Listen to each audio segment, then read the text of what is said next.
Well, first of all, it's wonderful that you are taking a weekend out and having a conversation about diversity and leadership. And one of the things that I'm not going to do here is give you a talk about leadership. But I am going to take you through a bit of a journey that is all about leadership. And in that, also want to hopefully disturb some of your thinking, challenge some of the preconceptions that you might have, but also start creating the groundwork for a number of you to think about what leadership might mean for you in the future. And this is in the context of a journey of a health system here in Canterbury, and using that as a bit of an example of actually what leadership means. And leadership, I can absolutely assure you, is about thousands of individuals that are part of creating a very different way of thinking, working and operating. But one of the things that I think is really, really important to start off with is, again, why I hope all of you are choosing health as a pathway. And right at the core and heart of everything that we do is actually described, in the Māori proverb, he aha te mea nui Aotearoa, what is the most important thing in the world? He tangata, he tangata, he tangata. It is the people, it is the people, it is the people. And I'm going to come back through to that at the end, because ultimately that is what leadership in a health system or a health sector is about. And if we're not embedded back to why and what difference we're choosing or trying to make, then I'd suggest you're in the wrong professional pathway. And the ability to make a fundamental and true difference to our community requires inspired leaders to be centred back to people. You in your education, you're going to get exposed to a lot of very technical things. We have things like checklists. But people experience healthcare over time. And one of the sad things about older leaders is that they have to put on glasses at times, because actually the screen's not quite the size. And part of it too is that we often get taught or focused down to disease profiles and very much individuals, but harm may not be about a single event. Harm is not always by error. And harm occurs over time across multiple events and between many organisations. I'm really going to challenge you in terms of actually both leadership or quality or a range of other things is best measured through the perspective of the person. Because ultimately, health is not a whole series of discrete events that you become an expert in bits and pieces. It is actually the journey, the connections, the linkages, with all of that with an individual. And in the case of the Canterbury Health System, that individual is personified by an elderly patient called Agnes. And so everything that we do and think about in the system is again anchored back into Agnes. What would Agnes want? Have we made a difference with Agnes? But most importantly, have we heard Agnes's voice? And increasingly, where is Agnes in co-designing how we deliver health services? So you start getting a sense of actually leadership of the future is involving a whole range of different attributes, but most importantly how we engage, connect with our communities, the individuals within our communities, and to design and co-design very different ways of working and operating.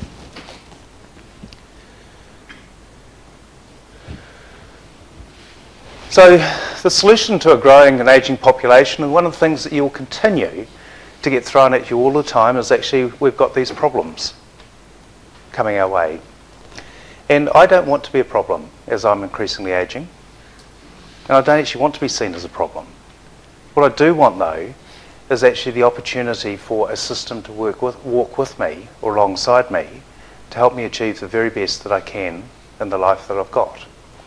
And that's where all of you are so fundamental and important to that, because you will interconnect, react, walk alongside, and in some cases do things to Agnes, to that citizen, to that person that's the centre of our health system.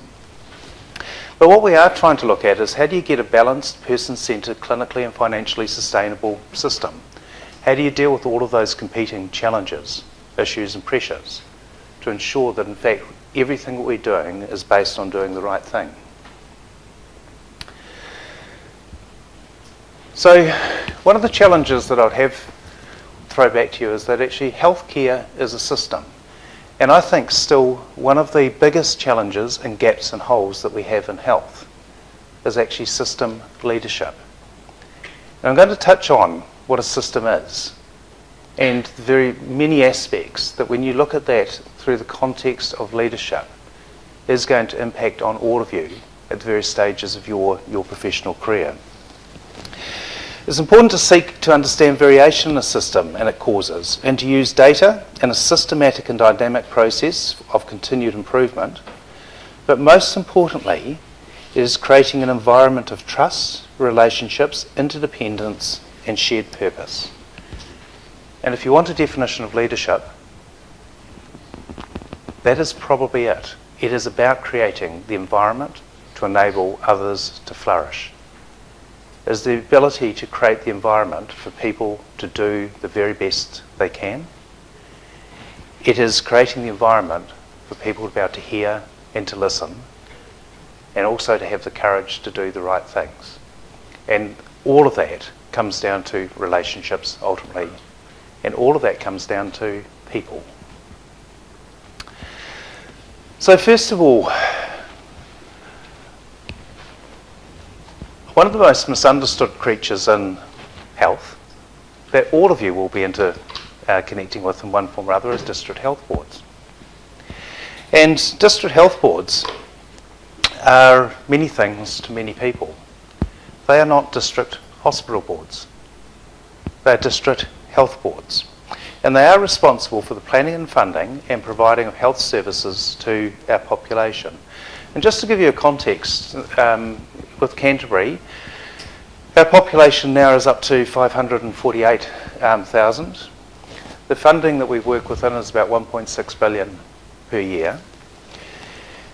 We currently employ directly close to 10,000 staff.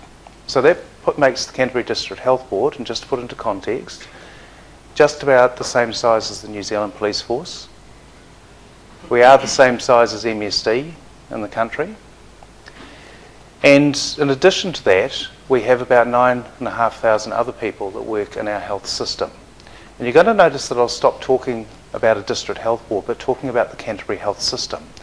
Because those other 9,500 that people that work in our system are general practice, are community care providers, are the 124 general practices, 114 community pharmacies, the 4,000 aged residential care beds that we fund within the Canterbury health system, and the 70 non-government organisations that we work with. And that's before we get on to interacting with health, education, justice, councils. We have appointments across ECAN, our environmental water body, for instance. We have joint appointments with the City Council. We have mental health staff that are employed 24 hours a day in the police watch house. And by doing that, and I'd use that as an example, 18,000 people since 2008 that have been arrested by the police have gone through a mental health framework as opposed to a custodial framework. If you want to see about making a difference to communities, that came from the leadership, the strength and the courage of clinicians saying if we're really going to make a difference, we need to do something differently. And that is, again, the sort of thing that you are going to need to be part of, making, co-designing, being part of shaping delivery of health services in a way that is going to make a difference. Also, as a district health board, we're the second largest tertiary provider in the country, and the provider of last resort across the South Island and across the lower part of the North Island. So also within that, we have around about 100 to 120 million of dollars of other health services that are provided from the district health boards across the South Island. So what we talk about is when we talk about leadership in the Canterbury health system, it is about all of those things. But right at the beginning part is actually anything to do with the system or leadership starts with trust. And a core component of building the integrated approach that we've taken in Canterbury actually started with creating a shared vision and a shared sense of purpose. And back in 2008, the beginning parts of actually a system recognising that in fact if it didn't do something different, if it didn't deal with all of the warring tribes, fragmented and disjointed parts of our health system, that we really had lots of really hard-working individuals and services that were not connected and lined up with a common sense of purpose, we were going to continue to perpetuate a nightmare for everyone. And a core part of that was actually involving thousands of people, clinical teams from both the secondary and primary parts of our health system, involving thousands of our community in starting to describe what was important for them in a health system. A number of you may have seen this, but actually this is the Canterbury health system on a page. Not that many years ago, a hospital might have sat in the middle of that in terms of health, but actually health starts and begins for most people in their own home. And here you've got a people-centred health system that did get us a bit of a sideswipe back in 2011 and a number of other events. And I guess in many respects the earthquakes was the true test of whether we were on the pathway to a truly integrated health system. Because most people forget that we were working in this way before the earthquakes in 2011 in a connected way, and this health system in Canterbury should have imploded after those earthquakes. It should have ground to a standstill, and it didn't. And it didn't because of people that had trusted relationships across the health system, and within ours, we were collectively redesigning how we were going to deliver health services in Canterbury, with the basis that whatever we did, and we would do whatever it took to make sure this community did not suffer anymore or lost its trust and confidence in the health system that was there to support and walk alongside that. It's also a health system that has caused a bit of tension in Wellington at times, in terms of if you're really going to do an integrated pathway, you can't carry on doing exactly the same thing.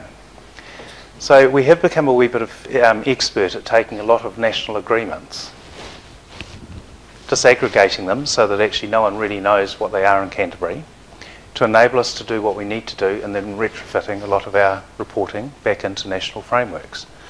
The reason for that is that actually people, if they start concentrating on contracts and funding, those become the barriers to doing the right thing. And what we're increasingly doing is making sure that we remove those barriers, get people describing and working out what is the right thing to do, and then us stepping back and saying, how are we going to fund that? How are we going to support that? And how are we going to enable that? Because why that's important, you get engaged systems, there is nothing that then is impossible for that system to do. So one of the things that we have embedded very much in the Canterbury health system is one system, one budget. And indeed we're neither of those. We've got hundreds of small businesses called general practice. We've got hundreds of small businesses called community pharmacies, all individual entities. We've got 70 NGO providers. We've got multinational home care providers. We've got for-profit and non-for-profit. And yet in the Canterbury context, we've got them all believing they're part of one system and part of one budget.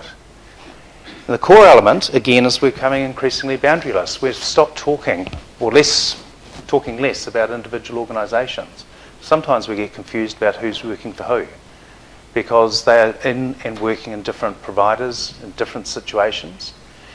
And that is a core part, is actually you'll notice there it's about the right care in the right time, the right place. Not one of those is about organisations.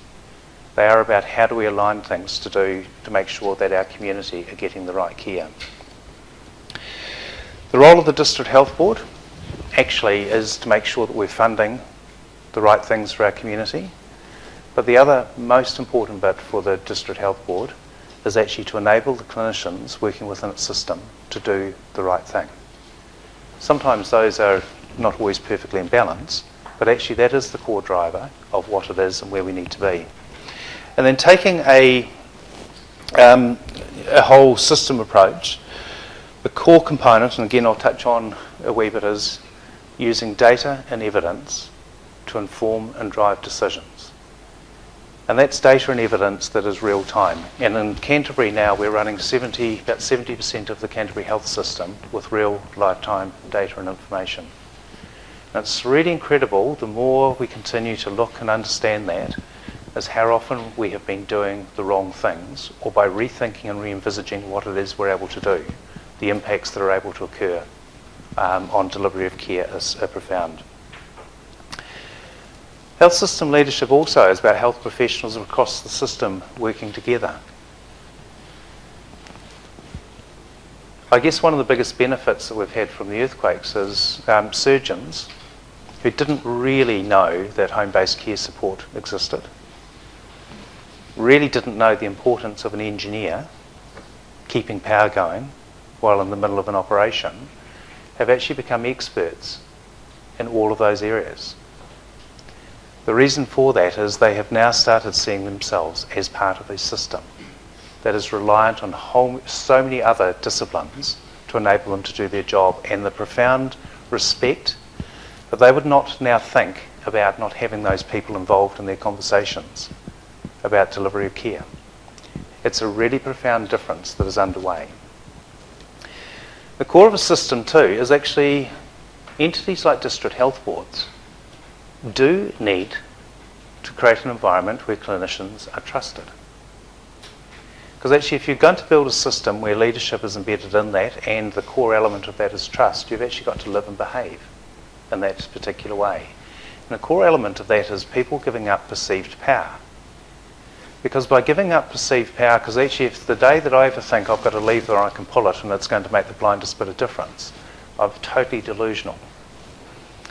However, if I have enough people that are clear about and have got a sense of what a future might look like, we're clear about what the problem is we're trying to solve and then allowing them to solve it.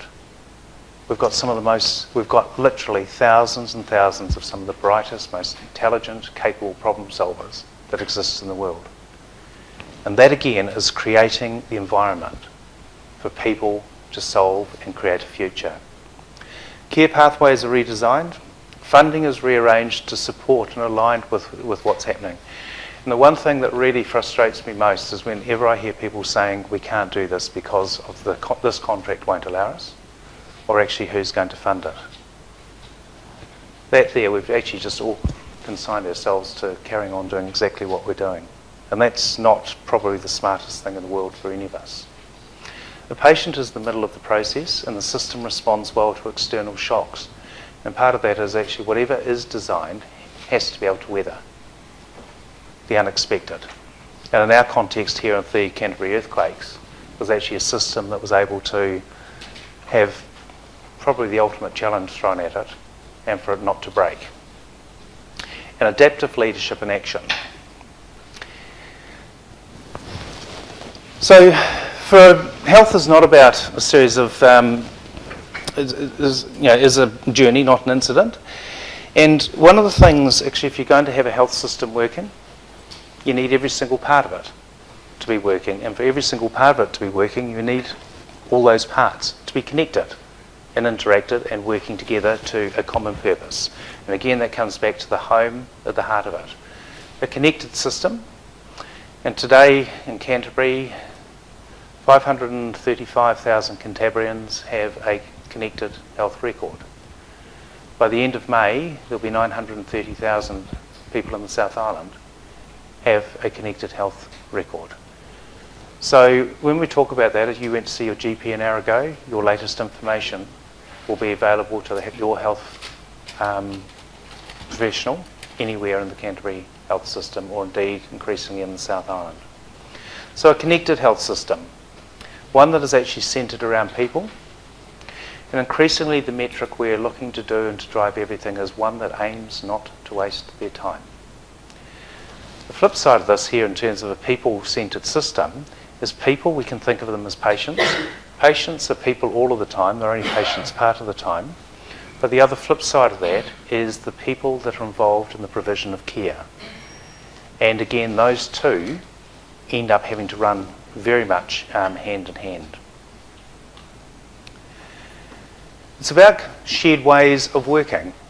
And in the system we've got here is general practice and hospital-based specialists have agreed on how they're going to work on a range of different conditions or ways of working.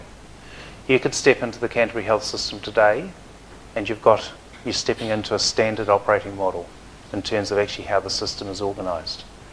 You as a doctor or a health professional within minutes or hours are connected to the whole system.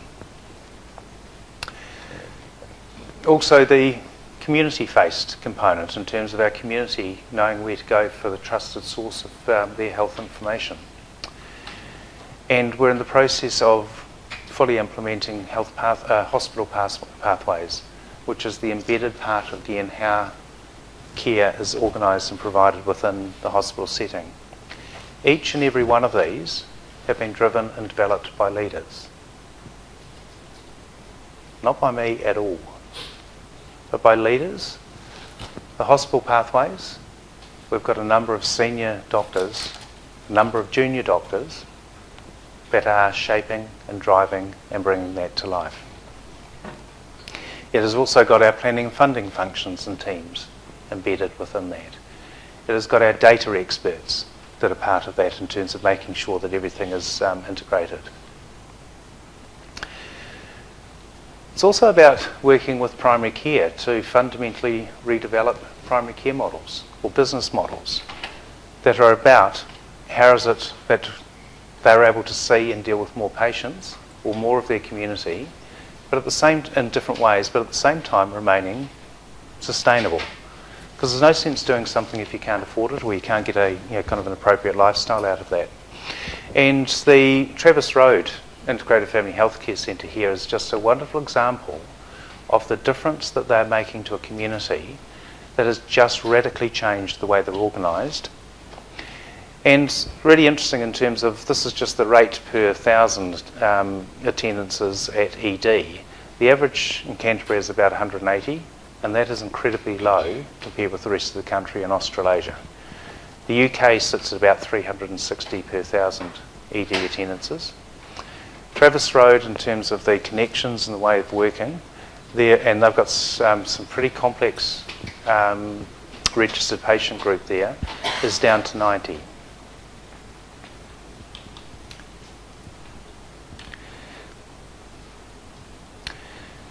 Using data. Increasingly, we have live data that is on the journey to have at the fingertips of every health professional. And just to give you a wee bit of a sense of, again, being really clear about their priorities, the whole focus of the Canterbury Health System is about patient flow. And one of the things that I hope you're all starting to be exposed to is the concept of chaos theory, of lean thinking, of queuing. Those are the things that are going to be the fundamental part of your future in terms of the way that we think about organising ourselves to ensure that the best outcomes are able to be delivered for our community.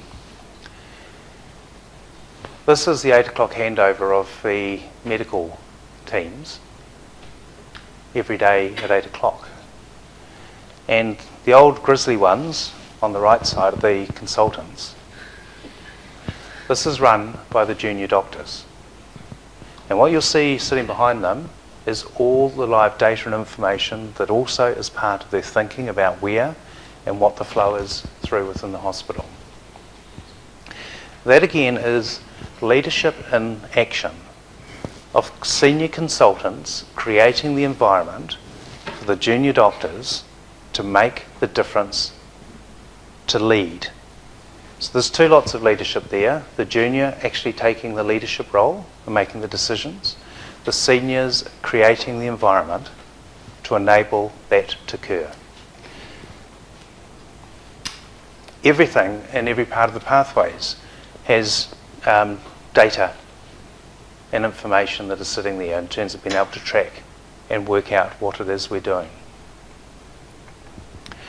Last year in Canterbury, last year we actually managed 34,000 people in a community setting in Canterbury, where anywhere else in New Zealand they would have ended up in hospital. That has come about from the trust and confidence of a system that in fact it is appropriate for a whole lot of patients to be managed in a community setting, as long as I know and understand that they're getting the right and appropriate care. In Canterbury, as a result of that, you're 30% less likely to be admitted to a hospital medically unwell compared with the rest of New Zealand.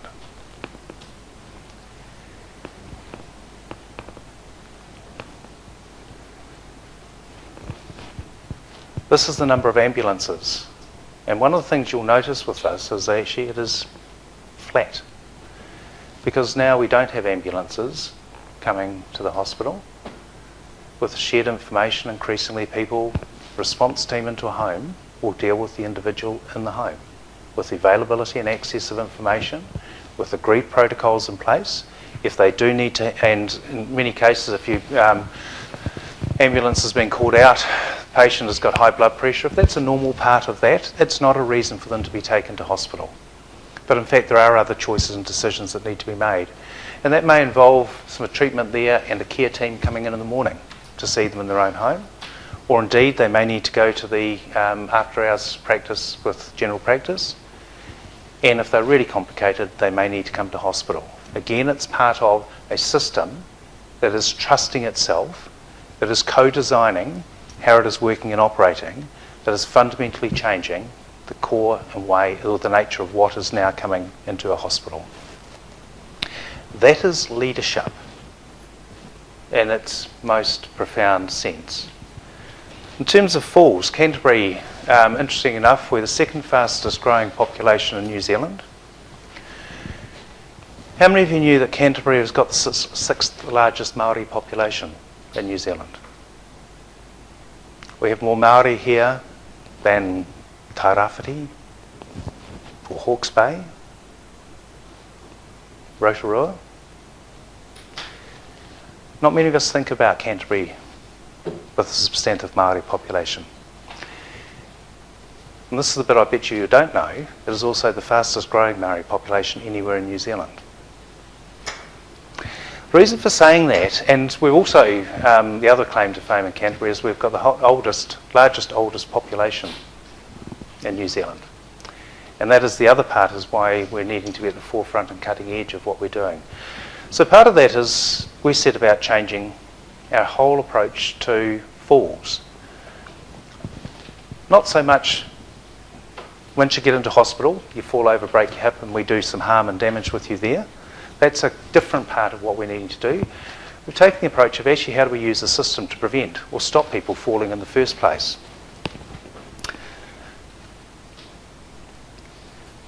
Since 2012, there have now been 1,083 fewer people that have presented to ED aged 75 years and older as a result of a fall. We have done 373 fewer fractured neck and femur operations, and as a consequence of that, there are 86 fewer deaths at 180 days post-discharge. We're now at a point where we're able to measure outcomes in a way that we've not been able to do previously. The flip side of this, and here's the perversity of the sector that you're going to be working within, is centrally when they talk about funding, they look at hip and knee replacements and fractured neck and femurs as a collective. We're increasing the hip and knee replacements, but we're also getting challenged now that our intervention rates are dropping because we're doing fewer fractured neck and femur operations. And that is seen as a bad thing, which is always a wee bit puzzling for us, on the basis that in fact if we're able to help and support a community not to have a fall, for us not to have to fix their neck, replace their hip. That might in fact be the right thing to do. But what you will get used to in health is we have got some real perverse incentives. And it is often very, very difficult to do the right thing. And it is very easy to keep on getting pulled back to in fact doing what was done yesterday.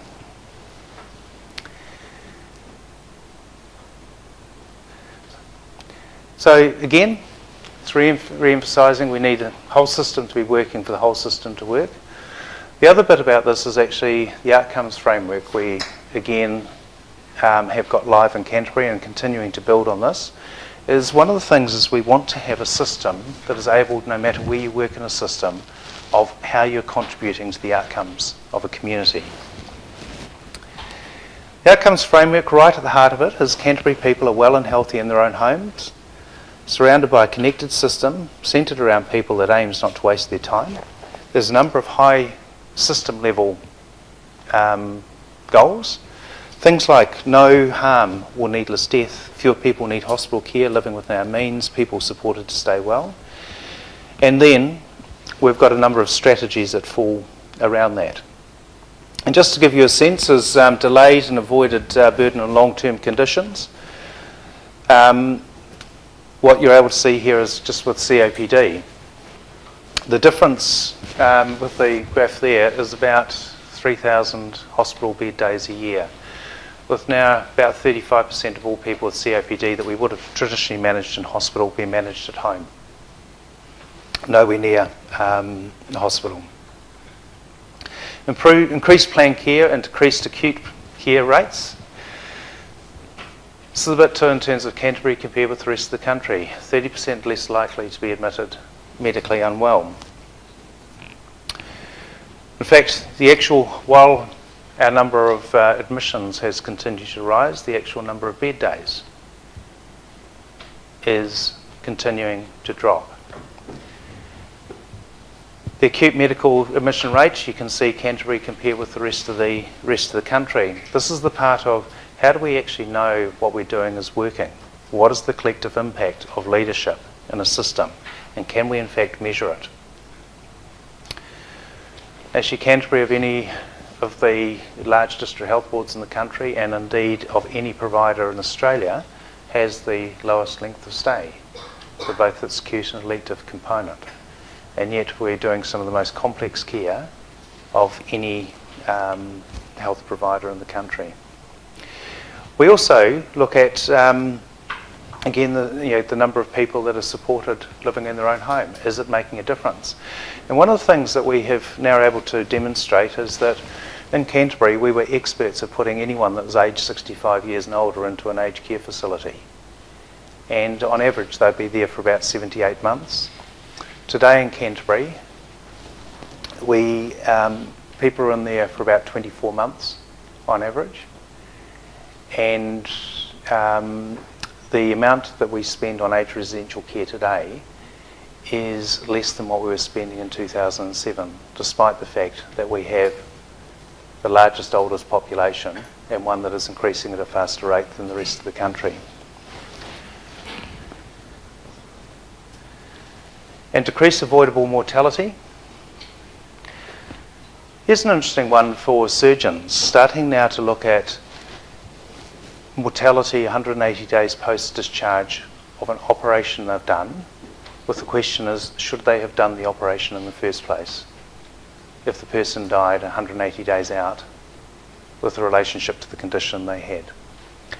This is the basis and where we're getting the system to, where people are looking at outcomes and being able to objectively look at and measure and to say, is there a different way that we might in fact be looking at how we do things? Today we've got 1,400 advanced care plans that are now available electronically in the Canterbury health system, and already we're seeing the impact of those of people being able to make different end-of-life decisions and choices. And increasingly, those with advanced care plans are choosing to die at home with the right support as opposed to in hospital. And the difference between those that have got advanced care plans and those that haven't is getting wider in an incredibly fast time.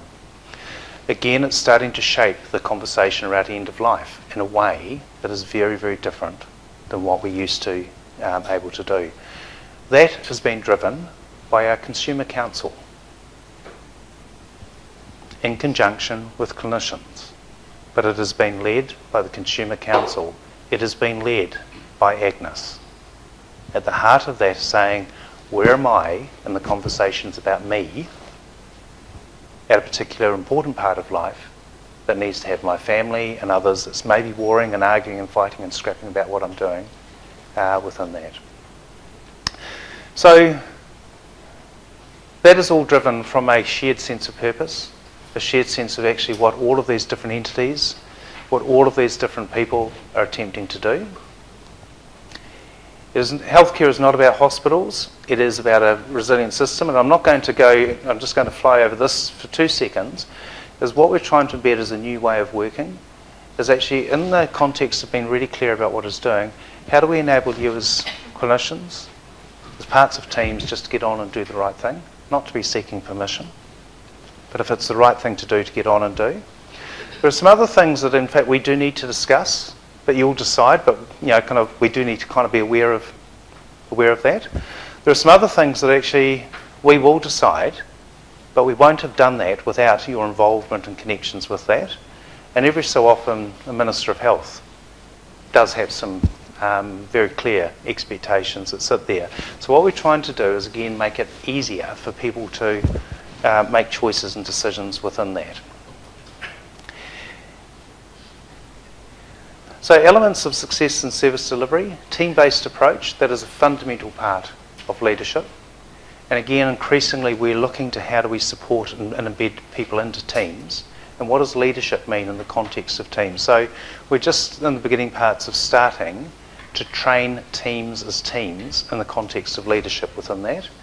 Person-centred solutions, enabling framework with the right incentives, tools, data and frameworks, and people that make the right decisions. And trust. We'll trust you to do the right thing, and we're building a system that is built on trust. Not the traditional way of, actually we don't trust any of you to do the right thing. The most expensive thing in health is generally the doctor with a pen in their hand, and many of you will increasingly be puzzled what a pen is, but that is the bit in terms of actually I can sign off. I've just put $60,000 worth of coils into a brain bleed, and yet we'll need you to fill out a whole lot of forms to order a coffee cup. Kind of seems a bit strange. But that's again where systems coming into place. So just some final thoughts. This is increasingly a way of working, a whole of system approach that is increasingly now becoming the only way of working.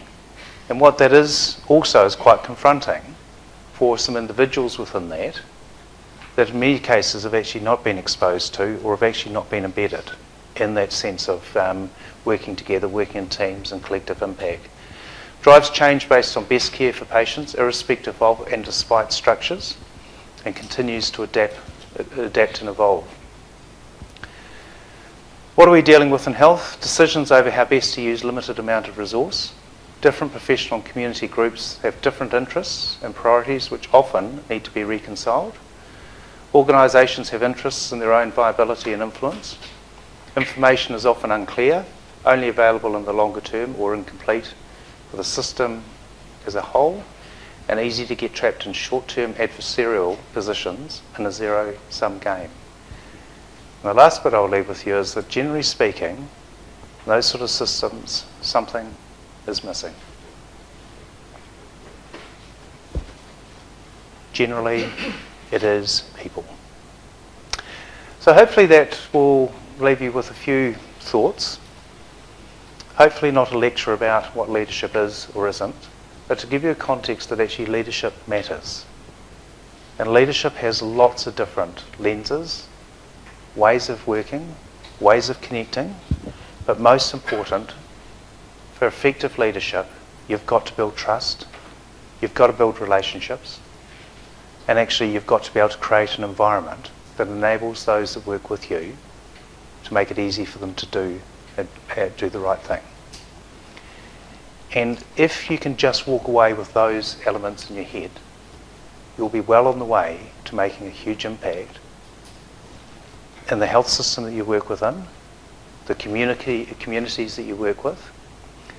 Don't ever, ever stop hearing and listening to particularly the patient, the citizen, the community that you're working and dealing with.